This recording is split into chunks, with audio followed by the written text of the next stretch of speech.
All right, Shalom. I want to start off with giving all praises to Yahweh, Bahashim, Yahweh Shai, double honor to the apostles of Israel, aka the apostles of Great Millstone, and peace and love to all of Akim. Continue to preach his truth and all truth and sincerity. All right, real quick through the spirit, um, all things that's going on. Basically, it all ties back into Judgment Day coming. All right, approaching. Judgment is approaching. All right, that great day.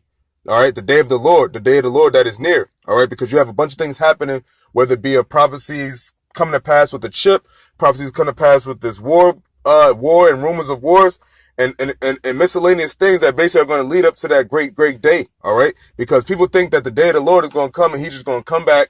Everybody is all wicked and messed up, and then everybody just become righteous, and he just be like, all right, we're in heaven now, so everything is peachy. No, that's not the case. All right, there's to be bloodshed, there's to be rulership changed. There's a lot of factors that's going to tie into the kingdom of heaven being established, all right? And basically, the kingdom of heaven, for the positive side, is only going to be for the nation of Israel, all right? And the nation of Israel makes up the so-called Negroes, Latinos, and Native Americans, and people of that descent that come from that bloodline through the male, all right? So, and basically, that's what it is, all right? Because you have a bunch of things happening, a lot of things happening, all right? And it's all tied into the prophecies that were preached in the past, all right? Whether it be out of Yahushua's old mouth, the prophets, but before, all of that, man. And I'm going to get into the scriptures. This is the book of Isaiah chapter 51. And I'm going to start at verse 4. This whole chapter is good, but I'm going to start at verse 4. It says, hearken unto me, my people. Now, who's his people? Israelites.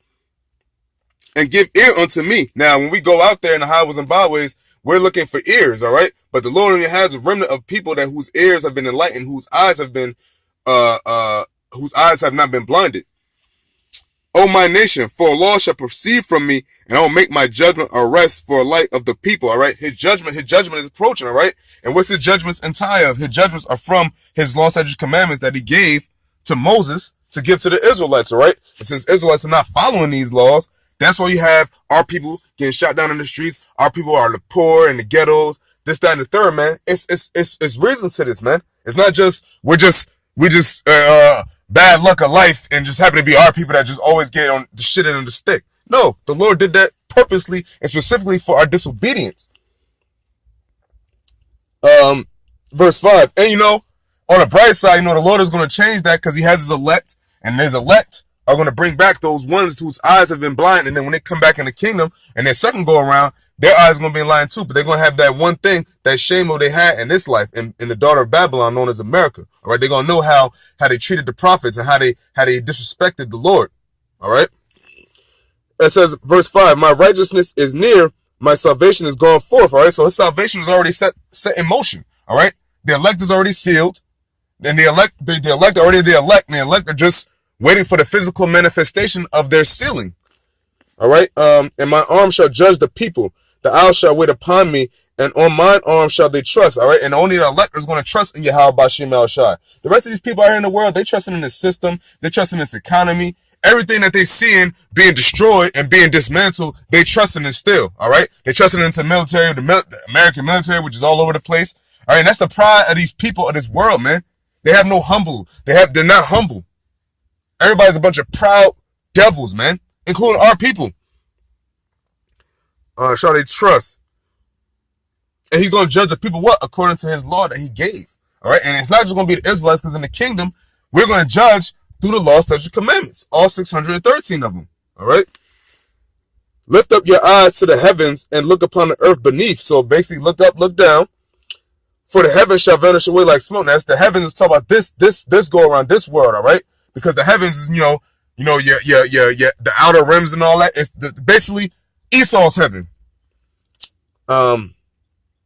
Like smoke, and the earth shall wax old like a garment, and they that dwell therein shall die in like manner, but my salvation shall be forever, and my righteousness shall not be abolished. All right. So when this kingdom is destroyed, the next kingdom to come is going to be an everlasting kingdom for the Israelites. All right. And that's why we hasten that day, man. Because we tired of working, tired of punching the clock, tired of these heathens being over us. We're tired of our women being over us. We're tired of our children being disobedient monsters, man. Our women being disobedient monsters. Everybody are a bunch of monsters right now, man. All right.